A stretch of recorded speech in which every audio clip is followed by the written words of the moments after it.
se réveille à réaliser le Saint-Esprit. Le Saint-Esprit est cette personne qui marche avec nous. Oui, le Saint-Esprit est une personne.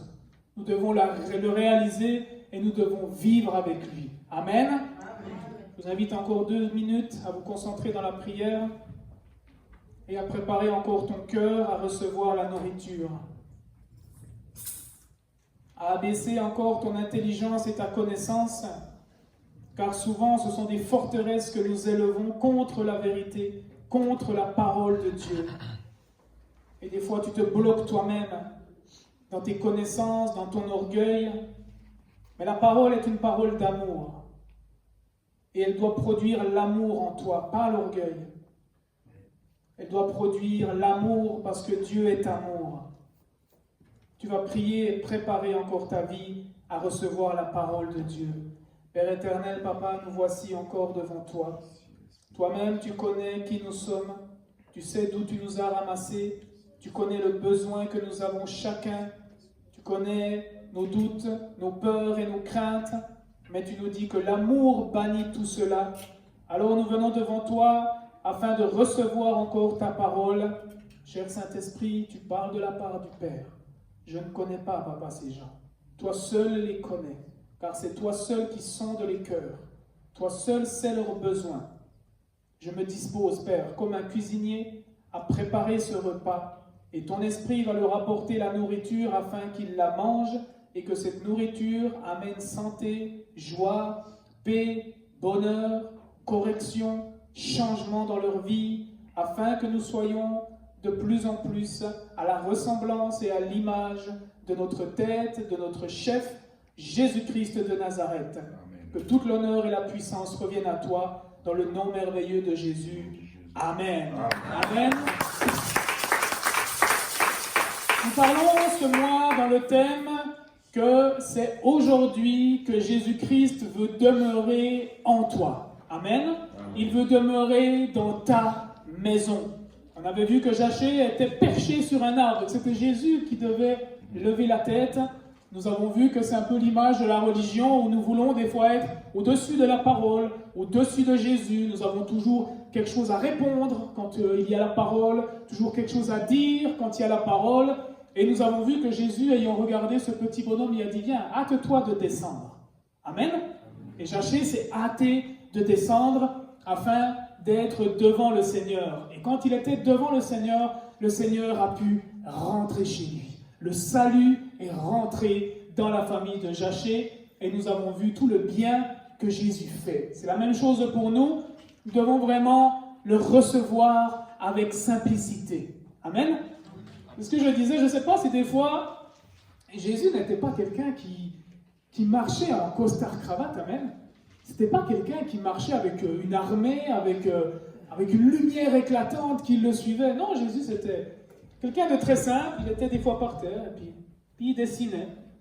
Tout à coup, tous les pharisiens, ils venaient, et ils faisaient un rond là autour, ils avaient amené une femme adultère, ils avaient pris des cailloux pour y lancer des pierres, et Jésus était là, en train de dessiner. Il disait, Jésus, toi qui connais bien la parole, elle dit qu'il faut lapider les pécheresses. Celles qui commettent des péchés, il faut les lapider, car le péché, c'est la mort. Et Jésus continuait et il se relevait et il dit, ok, celui qui n'a jamais péché, il lance la première pierre. Et il recommençait. Et c'est là que je vous dis, on voit la puissance de Dieu. Il a dit cette simple phrase. Et tous qui avaient cette pierre ont regardé leur vie et ont dit, non, mais moi je suis le premier des pécheurs. Et ils ont lâché cette pierre. Et Jésus était toujours en train de dessiner alors que tous les pharisiens et les scribes étaient en train de repartir. Et cette femme qui était prostrée, la peur de recevoir la mort, Jésus se levant, allant vers elle, lui dit « Où sont ceux qui te condamnaient ?» La femme le regarda et lui dit « Ils sont partis, Seigneur. » Jésus lui dit « Moi non plus, je ne te condamne pas. Va et ne pêche plus. » Amen. Vous voyez, ce Jésus, c'était une autre façon. Mais la parole de Dieu était puissante. Amen. Il n'avait rien pour attirer le regard des hommes. Il n'avait ni beauté, ni éclat. Afin qu'on ne regarde pas à la chair, qu'on ne regarde pas à l'homme, mais qu'on regarde à Christ, à celui qui était dans Jésus, le Saint-Esprit. Bien-aimés, c'est la même chose de nous. Nous vous respectons dans nos habits. Vous, vous faites de même. Mais l'important, c'est l'Esprit de Dieu qui demeure en nous. C'est l'Esprit de Dieu qui demeure en vous. Ne cherchez pas à faire des belles parures extérieures, mais que ça vienne de l'intérieur et que la lumière sorte depuis l'intérieur. Amen. La même chose que quand Moïse passait du temps avec Dieu, il rayonnait. Il devait même mettre un voile. Tellement que le péché du peuple était grand, que la luminosité de Dieu qui était dans le visage de Moïse leur faisait peur. Ils se sentaient condamnés quand ils voyaient la gloire de Dieu dans le visage de Moïse et ils mettaient un voile. C'est ce même voile qui était dans le temple, qui séparait le lieu saint du lieu très saint. Parce que la sainteté de Dieu était telle dans ce monde de péché que la sainteté de Dieu tuait directement l'homme. Amen. Il fallait faire des sacrifices. Il fallait que le sang les couvre. Il fallait que le sang fasse quelque chose. Il fallait qu'il y ait des sacrifices, des vies offertes contre leur propre vie pour pouvoir demeurer là. Et bien aimé, quand Jésus est mort sur la croix de Golgotha, ce rideau a été déchiré. Amen. Et quand la présence de Dieu vient maintenant, nous avons la vie éternelle. Amen. Pourquoi ? Parce que Jésus est mort à notre place. Amen, amen. Le péché qui nous donnait la mort, ce péché qui nous empêchait de contempler Dieu face à face, ce péché qui nous empêchait que Dieu puisse habiter et demeurer en nous, a été réglé une fois pour toutes à la croix de Golgotha. Amen, amen. Amen. Et ça, nous devons vraiment le réaliser. Je ne sais pas pourquoi je parle là-dessus. Amen. Dieu se le sait. C'est pas le message. Nous allons nous lever et lire la parole dans Jean 15, du verset 9 à 12. Notre frère Manu va lire. Nous allons nous lever pour accompagner cette lecture. Jean 15, verset 9 à 12.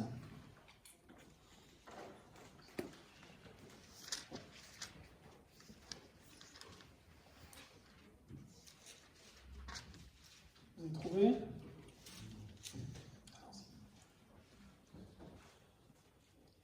Tout comme le Père m'a aimé, moi aussi je vous ai aimé. Demeurez dans mon amour. Si vous gardez mes commandements, vous demeurez dans mon amour. De même que j'ai gardé les commandements de mon Père et que je demeure dans son amour. Je vous ai dit cela afin que ma joie demeure en vous et que votre joie soit complète. Voici mon commandement. Aimez-vous les uns les autres comme je vous ai aimé. Amen. Acclamons la parole de Dieu et prenons place. Bien-aimés, ce matin, nous allons parler de demeurer dans son amour. Le Père nous a toujours aimés. Et Jésus-Christ nous a aussi aimés. Nous devons maintenant demeurer dans cet amour. Nous allons voir un peu un témoignage d'un jeune homme, d'un livre qu'il a écrit. Et là, c'était la préface derrière qui m'avait beaucoup touché. Et ce livre m'avait beaucoup touché à l'époque. J'ai mis 2 façons de vivre la vie chrétienne. C'est un jeune homme qui s'appelle Mike Buckley, a été brûlant de zèle pour l'évangile. Ayant appris que son père a travaillé dur et a se lancé à fond dans ce qu'il faisait dès son plus jeune âge, il n'est pas surprenant que devenu chrétien, son engagement ait été total. Il apprenait par cœur les versets de la Bible, il priait des heures, il jeûnait, il était fervent dans le témoignage de sa foi auprès des autres. Amen. Et il dit quelque chose qui m'avait troublé à l'époque. Il a dit que tout cela, l'engagement total, réciter tous les versets par cœur, des heures de prière, le jeûne, il était fervent dans son témoignage de la foi. Il dit que ça, c'était les ingrédients d'un pharisien coléreux et proprement juste qui étaient réunis. Amen. Ce qu'il essayait de dire, c'est que tout son engagement, son jeûne, l'étude biblique et son témoignage vis-à-vis des autres de sa foi, c'était un cœur pharisien qu'il avait. C'était pour se justifier devant Dieu. Amen. Vous comprenez, il y a beaucoup de gens qui sont zélés. Ah, je jeûne pour le Seigneur, je fais ça pour le Seigneur, je fais ça pour Dieu. Ils veulent attirer les faveurs de Dieu, ils veulent plaire à Dieu par ce genre d'attitude. Ils veulent attirer des bénédictions de Dieu. Mais dans son parcours, au bout de plusieurs années, c'était quelqu'un, il persécutait souvent même des fois les gens qui ne voulaient pas accepter le Seigneur Jésus. Amen. Des fois c'est ça, hein, quand on est zélé dans l'évangile, on ne comprend pas comment quelqu'un peut résister à ce merveilleux message. Hein, on a envie, et on a vu qu'il y a eu de graves dérives. Hein. Il y a eu des guerres qui se sont passées. On a exterminé des peuples qui ne voulaient pas croire en ce Dieu-là parce qu'on les a traités de satanistes, on les a traités de tous les noms, qu'ils étaient antichrists, qu'ils étaient contre Dieu, avec leur façon de vivre. Et il s'est passé des choses horribles au nom de la religion. C'est pour cela que nous devons faire attention de ne pas faire toutes ces choses pour plaire ou pour être juste aux yeux de Dieu. C'est la façon religieuse que nous avons souvent entendue et les gens vivent souvent de cette façon. Amen. Nous allons parler de la façon que Dieu nous demande de vivre la foi chrétienne. Nous sommes les enfants de Dieu et Dieu est, on va lire dans 1 Jean 4, 8 à 10. Je ne vais pas relire ce verset, mais nous savons que, enfin Manu qui le prépare, mais ce verset qui dit que nous sommes enfants de Dieu quand nous avons cru et quand nous avons reçu le merveilleux message que Dieu nous a donné. Il nous a donné le pouvoir de devenir enfants de Dieu. C'est pour cela que j'ai commencé. Nous sommes enfants de Dieu, ça c'est quelque chose d'acquis, mais nous avons maintenant un Père en tant qu'enfant. Et notre Dieu est, 1 Jean 4, versets 8 à 10. Celui qui n'aime pas n'a pas connu Dieu, car Dieu est amour. Car Dieu est amour. Continue. Voici comment l'amour de Dieu s'est manifesté envers nous. Dieu a envoyé son Fils unique dans le monde afin que par lui nous ayons la vie. Et cet amour consiste non pas dans le fait que nous avons aimé Dieu, mais dans le fait que lui nous a aimés et envoyé son Fils comme victime expiatoire pour nos péchés. Amen. Amen. Donc nous voyons qu'en tant qu'enfants de Dieu, nous avons un exemple paternel, nous avons un Père, et la Bible nous dit que c'est un Dieu d'amour. Amen. Qu'il est le Dieu d'amour. Et que cet amour, il l'a manifesté envers nous en envoyant son Fils unique dans le monde. Afin que quoi? Que nous vivions par lui. Amen. Et à la fin, il dit que ce Fils a été la victime expiatoire pour nos péchés. Que le péché donc a été anéanti à travers ce Fils unique qu'il a envoyé dans le monde. Pourquoi? Parce que comme il dit, afin que nous vivions par lui. Le péché, c'est vivre pour nous. Amen. Ça c'est vraiment quelque chose que nous devons vraiment bien enregistrer. Ne nous arrêtons pas simplement à voler, tricher, mentir, adultère. Le péché, c'est vivre notre vie selon nous. Amen. Selon nos éducations, selon nos coutumes, selon nos principes. La Bible appelle ça le péché. Amen. N'oublions pas que Dieu avait dit à Adam et Ève, vous pouvez tout faire.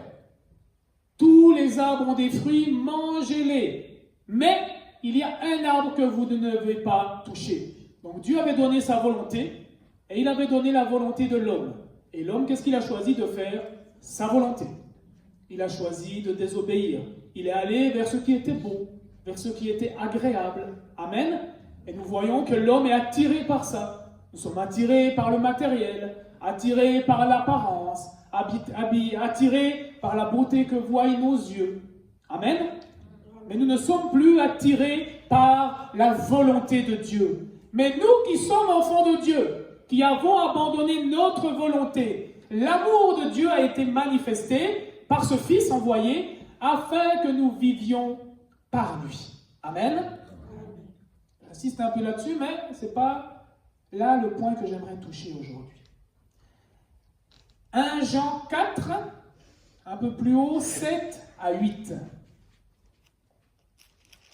Bien-aimés, aimons-nous les uns les autres, car l'amour vient de Dieu. Et toute personne qui aime est née de Dieu et connaît Dieu. Celui qui n'aime pas n'a pas connu Dieu, car Dieu est amour. Amen.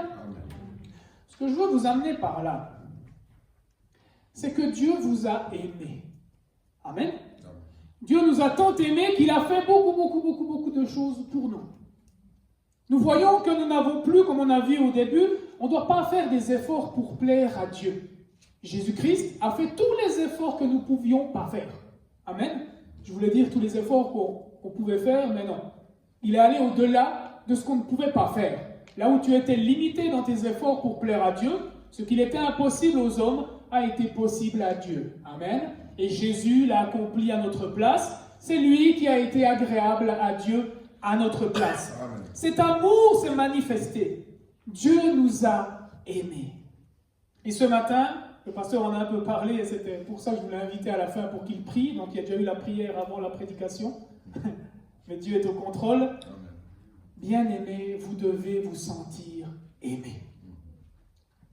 Donc, vous devez vous aimer. Amen. Amen. Vous ne devez pas vous aimer à travers une apparence que reflète un miroir. Vous ne devez pas vous aimer après le chiffre que vous voyez de votre compte en banque sur votre smartphone. Ou la lettre qui dit à la banque, vous avez telle et telle somme, et tu te dis, ah, je suis bien heureux. Amen. Amen. Non. Nous sommes bien heureux parce que Dieu nous aime. Amen. Et bien aimé, je vous avais prêché, et on le voit dans ces versets, hein. Celui qui aime Dieu aime son prochain. Mais tu ne peux pas aimer ton prochain si tu ne commences pas par t'aimer toi-même. Amen. Parce que tu dois aimer ton prochain comme toi-même. Mais si toi-même tu ne t'aimes pas, comment tu vas pouvoir aimer une autre personne? Amen. Amen. Et Dieu, il connaît bien cette chose. C'est pour cela qu'il t'a aimé en premier. On l'avait vu dans le 8 à 10. Cet amour ne consiste non point en ce que nous avons aimé Dieu, mais en ce qu'il nous a aimés. L'amour de Dieu doit produire en nous l'amour de nous-mêmes. Amen. Pas un amour matériel, mais un amour tel que tu es toi. Vous savez, c'est ça, moi, qui m'a énormément touché dans le Seigneur. C'est que le Seigneur, quand il nous a aimés alors que l'on était encore pécheurs, Amen. Amen. Mais voici comment Dieu a prouvé son amour pour nous. Le Christ est mort pour nous, et pourtant nous étions encore des pécheurs. C'est ça qui me touche avec Dieu.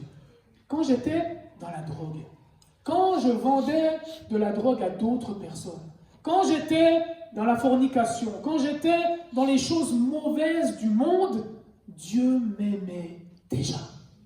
Amen. Cet amour était présent. Et j'avais jamais quasiment ouvert la Bible quand j'ai commencé à pleurer là-dessus.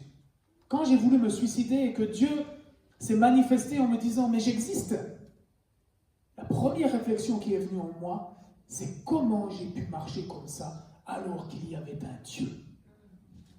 Comment j'ai pu traiter Sylvain de cette sorte? Comment j'ai pu l'amener dans la cigarette? Comment j'ai pu l'amener dans l'ivresse de l'alcool? Comment j'ai pu l'amener dans le cannabis, dans diverses drogues? Comment ce corps, j'ai pu l'amener à ça? Alors qu'il y avait quelqu'un qui avait tout créé. Amen. Je ne connaissais pas encore Jésus. Mais j'ai pleuré sur ma vie. Et à plus forte raison, quand j'ai eu la révélation de Jésus qui était le Christ, quand j'ai vu que l'amour de Dieu était manifesté en envoyant son Fils unique, je me suis dit, waouh!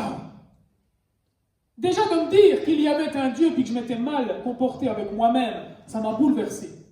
Mais de me dire que cet amour était manifesté par quelqu'un, par Dieu, qui s'était incarné dans un être humain qu'on appelait Jésus. Qu'après son baptême, il avait la plénitude du Saint-Esprit chez cet homme qu'on appelait Jésus. Et qu'il est allé être obéissant jusqu'à la mort pour moi. Que tout le sang qui coulait sur lui, que toutes les souffrances qu'on était en train d'y affliger, c'était les souffrances que moi, je devais recevoir. Amen. À cause de la drogue que je m'étais infligée, à cause du mal que je m'étais infligé, à cause du mal que j'avais fait aux autres personnes, à cause de ma bouche qui avait mal parlé sur d'autres personnes, alors que ma bouche avait maudit les êtres humains de cette terre. Pourtant Jésus prenait toutes mes souffrances, prenait toute ma drogue, prenait tous mes péchés, prenait toutes mes fautes. Il prenait ce poids, cette punition qui devait retomber sur moi la punition de la mort, car le salaire de vivre ma propre vie était la mort. Même quand j'ai voulu me suicider, alors que c'était ça, le salaire du péché, c'était la mort. Dieu a dit non, tu ne partiras pas. J'existe. Je suis le créateur du ciel et de la terre. Et je t'ai tant aimé que j'ai donné mon Fils unique, mort pour toi sur la croix de Golgotha, afin que si tu crois en lui, tu ne meurs pas, tu ne périsses pas, mais qu'à travers lui, tu aies la vie éternelle. Amen. Amen. Amen.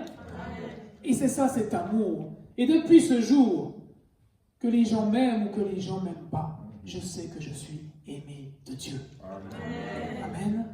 Vous savez, c'est des fois qui nous arrive, hein, c'est ce que je témoignais des fois. Tu sors du boulot, tu es mal habillé, et puis tu croises des gens qui sont bien habillés et tout, puis tu dis, ah oh non, mais moi, comment je peux lever la tête? Lui, il peut marcher comme il faut, mais moi, je ne peux pas marcher comme il faut. Et tout à coup, tu te souviens de qui tu es en Christ. Amen. Tu te dis, ah non, mais Dieu est mort pour moi. Je suis enfant de Dieu. J'ai de la valeur. Je suis quelqu'un d'important. Amen. Amen. Et c'est là que tu redresses la tête. Pas parce que ton compte en banque est plein. Pas parce que tu as des beaux habits. Pas parce que tu as une belle chevelure. Pas parce que tu as un beau maquillage. Parce que tu as des belles montres et une belle parure. Mais parce que Dieu m'a tant aimé que son Fils est mort pour moi. Amen. Qu'il a tout porté à la croix de Golgotha. Alléluia. Maintenant, bien-aimé, avec cet amour que je viens vous témoigner, comment tu ne peux pas t'aimer? Comment des fois encore la dépression rentre dans ta maison? Comment encore, comme il a parlé le pasteur, la crainte, les doutes? Comment ça peut encore rentrer en toi, ce genre de choses? Amen, on lira, hein? L'amour doit tout bannir ça. L'amour bannit les craintes. C'est où que j'ai marqué tout ça?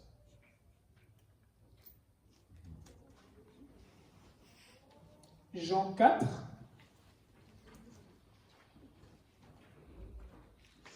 Jean 4, excusez. J'ai de la peine avec un Jean, avant. 1 Jean 4. Lis à partir du 10. On va commencer par le 10. 1 Jean 4, 10. Ouais, relis-le. Et cet amour consiste non pas dans le fait que nous avons aimé Dieu, mais dans le fait que lui nous a aimés et a envoyé son Fils comme victime expiatoire pour nos péchés. Amen, on se le rappelle ça. Prends maintenant le 13 jusqu'au 19.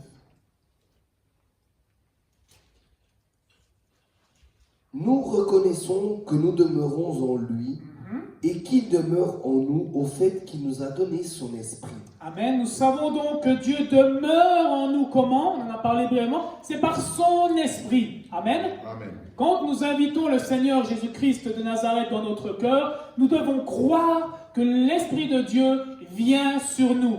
Comment on obtient l'Esprit de Dieu? Petit rappel, par la foi. Amen. C'est quand tu crois que l'Esprit de Dieu vient sur toi, que tu reçois l'Esprit de Dieu. Et c'est là que tu sais maintenant que l'amour de Dieu demeure en toi par son Esprit. Oui, suite. Et nous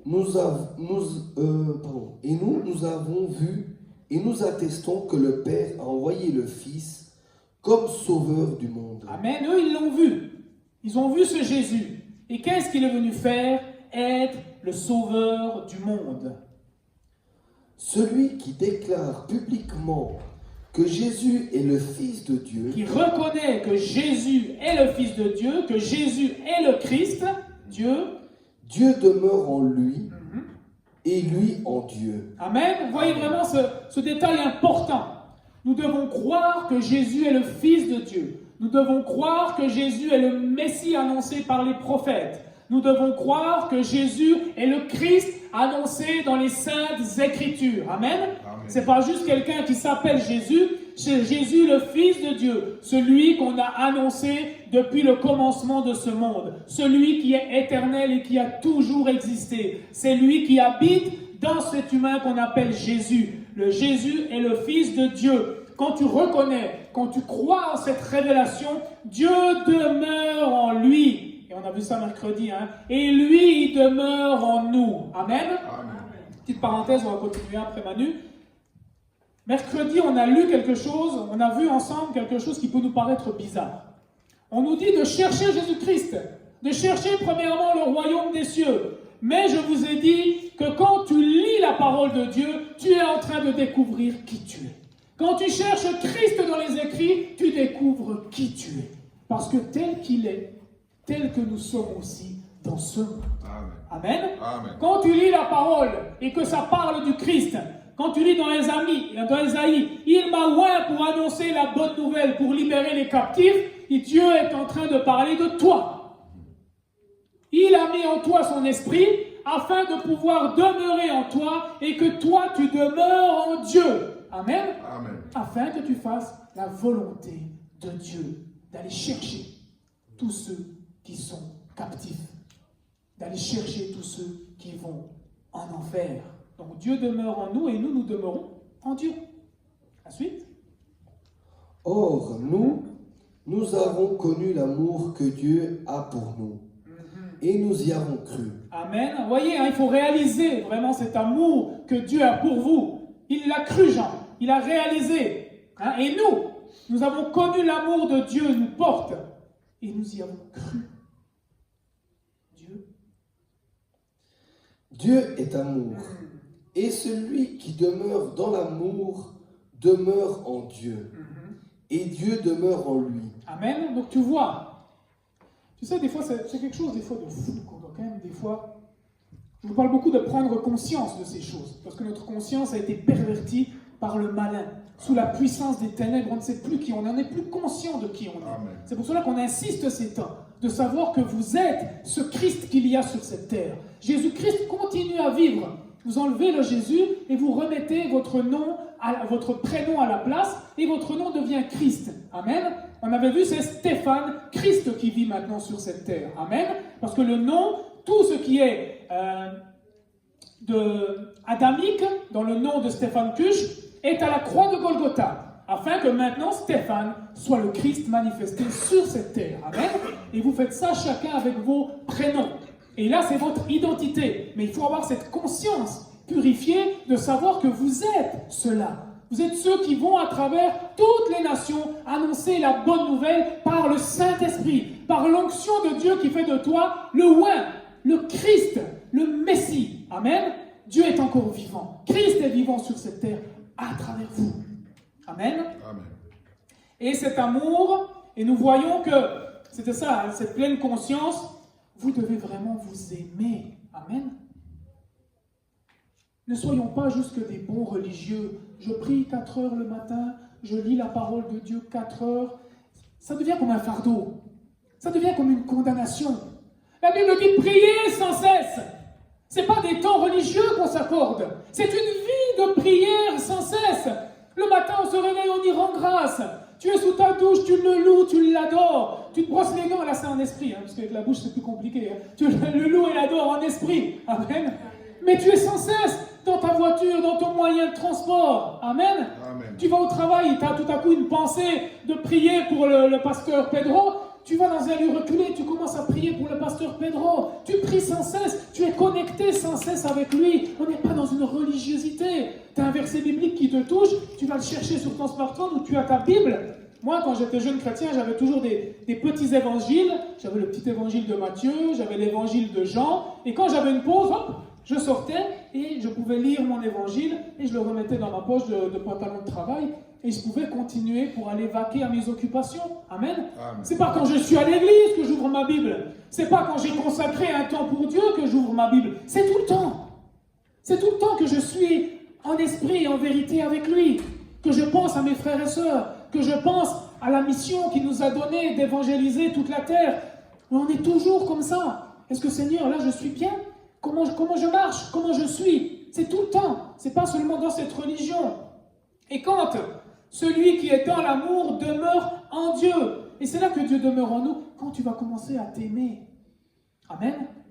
Quand tu vas commencer à t'aimer, tu vas pouvoir manifester cet amour aux autres. La Bible dit, l'homme donne seulement ce qu'il a.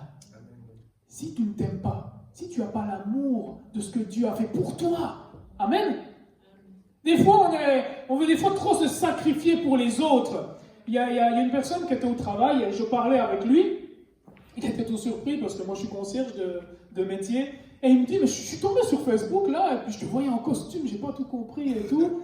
Et j'ai commencé à y expliquer, il m'a dit, ah ouais d'accord.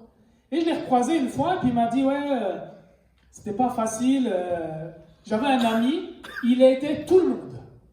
Il était gentil, il faisait des kilomètres pour t'aider, pour déménager. Le gars, le cœur sur la main.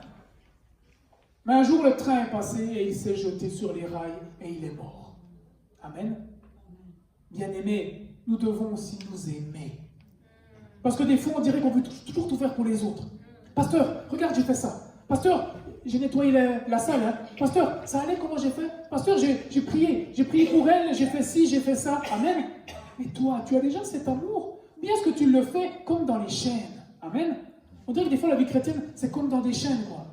Puis tu rentres à la maison, puis ah, c'était chiant, j'ai perdu du temps là pour passer cet aspirateur, j'ai mal maintenant au coude et tout. Parce que tu le fais dans une religion.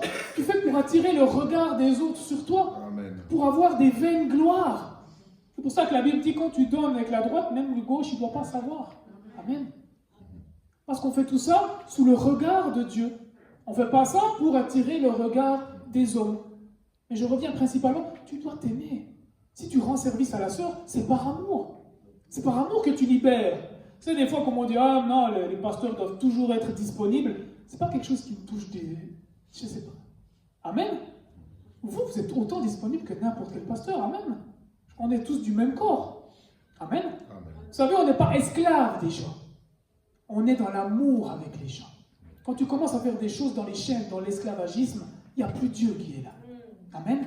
On a le droit des fois de dire non. Amen. On a des fois nos fatigues, on a nos faiblesses, comme vous. Vous avez tous. Amen. Imagine si le pasteur il est 3 fois saint et que le moindre petit défaut qu'il voit à vous, paf, il ramasse. Les gens ils partent. C'est la religion. Moi je prie plus que vous tous. Vous n'êtes pas spirituels, moi seul je suis spirituel. On les entend malheureusement dans les églises, ceux-là. Amen. C'est pas comme ça qu'on fonctionne. Mais aime-toi. Prends du temps aussi des fois pour toi. Amen. Amen. Par contre, quand le temps pour toi vient plus que le temps pour Dieu, hein, on tempère toujours. Amen. On essaye de ramener vraiment, moi ce que j'aime avec Dieu, c'est cet équilibre qu'il faut avoir. Amen. C'est un équilibre. On n'est pas des gens qui disent, oh, de toute façon la grâce m'a tout pardonné, je peux marcher dans le péché, je peux faire tout ce que je veux. Amen. On ne dit pas, ah non, maintenant que Dieu, hein, il faut que je le craigne, il faut que je... non, c'est justement ce doux équilibre. C'est une vie. Ma vie, c'est Christ. Au travail, c'est Christ. Avec ma famille, c'est Christ. À l'église, c'est Christ. Amen. Quand je fais mes courses, c'est Christ. Amen. C'est une vie. Amen. Et on a des hauts, on a peut-être des bas. Mais c'est à ça que nous servons. Quand je suis faible, il y a quelqu'un qui est fort qui vient me rattraper. Amen. Amen.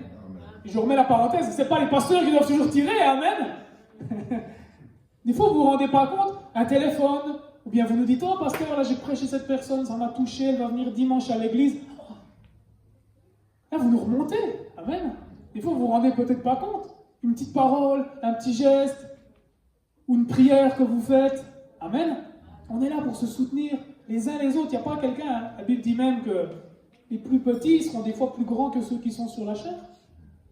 Amen. Amen. Le gars qui évangélise en cachette, qui remet les chaises en cachette, qui nettoie en cachette, qui prie pour chaque personne, chaque jour.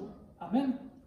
Et il y a certains qui viennent juste prêcher le dimanche, les pasteurs, et puis tu ne les vois plus. Ils n'ouvrent pas la Bible la semaine, ils ne prient pas. Amen. Et dans le royaume, on sera surpris, on dira, quoi lui? Ce petit-là qui s'asseyait toujours au fond à droite, il est plus haut que moi dans le royaume. Attends, je ne comprends pas. Amen. C'est une vie. Aime-toi. Vraiment, aime-toi. Continue, frère Manu. C'est en cela que l'amour est parfait en nous, de sorte que nous aurons de l'assurance le jour du jugement, parce que nous sommes dans ce monde tel que lui il est. Voilà, c'est ce qu'on a vu. Hein. Tel qu'est Christ, tel que nous sommes nous-mêmes. Oui, continue, dans l'amour. Il n'y a pas de peur dans l'amour. Voilà. Au contraire, l'amour parfait chasse la peur, car la peur implique une punition. Celui qui éprouve de la peur n'est pas parfait dans l'amour. Quant à nous, nous l'aimons, parce qu'il nous a aimés le premier. Amen. Amen. C'est ça que le pasteur nous a conduit dans la prière et qu'éventuellement on aurait pu partir là-dessus. Mais vraiment, bien aimé, il faut réaliser, Dieu ne nous a pas aimés pour que nous amener à un châtiment. Amen. Amen. Mets-toi bien ça dans la tête. Dieu ne t'a pas aimé pour t'amener en châtiment. Parce que l'amour parfait de Dieu bannit la crainte. Amen. Amen. Je l'avais déjà enseigné une fois là-dessus. Est-ce que tu te maries pour divorcer? Est-ce que tu te maries dans la crainte du divorce? Amen. Je ne pense pas. Est-ce que tu t'engages avec Dieu de crainte d'aller en enfer? En crainte de passer en jugement? La Bible dit, il n'y a pas de place pour la crainte. Pourquoi? Parce que car l'amour parvenu à une pleine maturité chasse toute crainte. Amen. Si ce matin, alors que peut-être ça fait 15, 20 ans que tu es en Christ, on te reparle de ces choses, c'est peut-être que tu n'es pas encore en pleine maturité de l'amour de Dieu. Tu as encore des fois des craintes. Tu as encore des doutes. Dans d'autres versions, la Bible nous dit, il n'y a point de crainte dans la charité. C'est le 18 que je relis dans différentes. Mais la parfaite charité bannit la crainte. Charité, amour, c'est comme ça dans la Bible. Car la crainte est accompagnée de peine. Amen. Tu vois qu'il y a plusieurs mots. Si tu te sens dans le châtiment, si tu te sens dans les peines, une autre version nous parle, car la crainte porte avec elle du tourment. Tourment, châtiment, crainte. C'est que tu n'as pas encore compris pleinement l'amour de Dieu. Amen. Je dis pleinement, je ne dis pas que tu n'as pas connu l'amour de Dieu, mais tu n'as peut-être pas encore assez creusé. Tu n'as peut-être pas encore arrivé au niveau de l'amour parfait de Dieu. Ça, nous devons vraiment chercher. Je pense que ce matin, dans les quelques petits points qu'on a pu voir ensemble, ça a pu un peu te parler. Amen. Amen. Que tu comprennes vraiment ces choses. Je vais vous lire on va lire un dernier verset. Toujours dans Jean 15. On va lire à partir du 13 jusqu'à 17. Jean 15, 13, 17.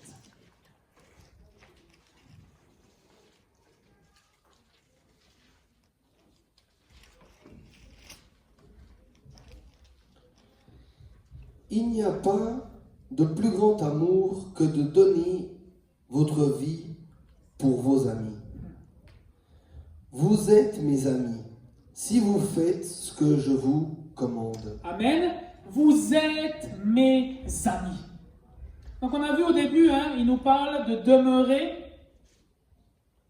Comme le Père m'a toujours aimé, il nous a aussi aimés. Et à la fin, à partir du 13, il nous dit qu'il est notre ami. Amen. Considérez Dieu comme cet ami fidèle. Considérez-le comme votre Père.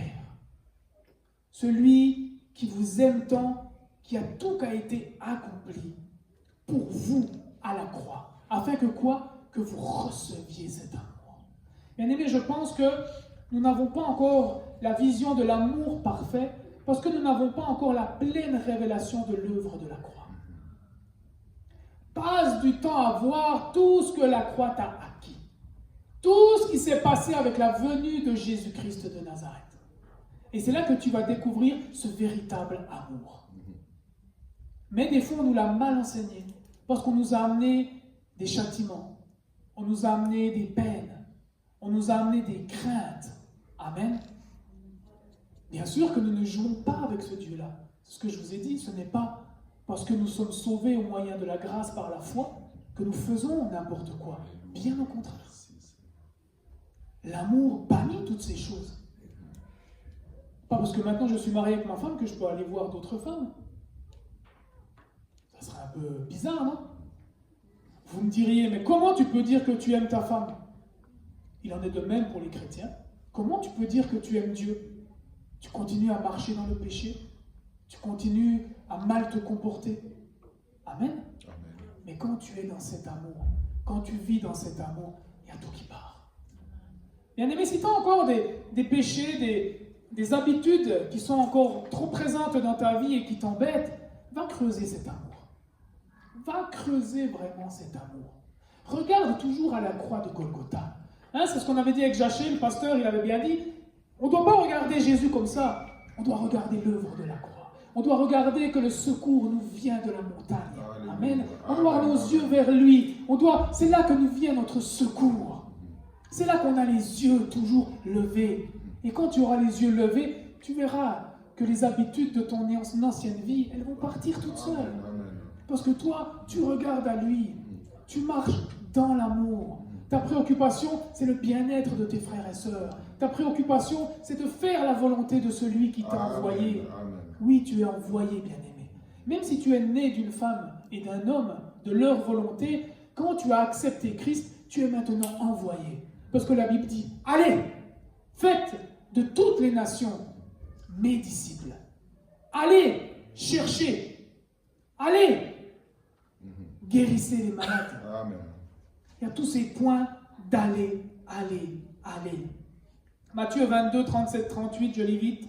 Jésus lui répondit, tu aimeras le Seigneur ton Dieu de tout ton cœur et de toute ton âme et de toute ta pensée. C'est là le plus grand des commandements. Quand tu lis dans la Bible, Jean 15 qui nous reparle, si vous gardez mes commandements, vous demeurez dans mon amour.